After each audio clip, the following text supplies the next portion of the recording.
Welcome to the Banker Lamp. Please enjoy the video. You start by making sure the Solo 4 are powered off and the battery status is visible if possible. This prevents intermittent charging and false indicators. Next, use an Apple-certified Lightning cable and a stable 5V/1A to 2. For a power source to ensure consistent current, cheap cables can slow or stop charge. Once done, gently clean the port with compressed air or a dry toothpick to remove lint. Then plug the Lightning connector firmly to begin charging. You now watch the LED and device cues.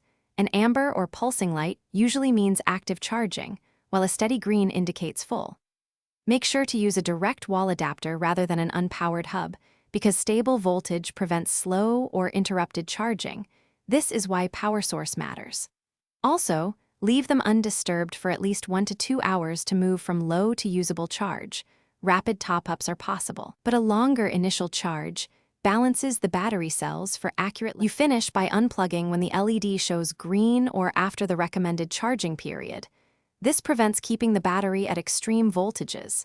Then power on, check the Bluetooth connection and the battery percentage on your phone to confirm proper charging. If the headphones don't charge, first try a known good Lightning cable and wall adapter, then recheck the port for debris. If still dead, perform a factory reset or contact support.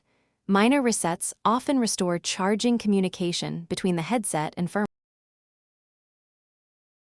Thanks for watching. If this was helpful, leave a like and consider subscribing. See you next time.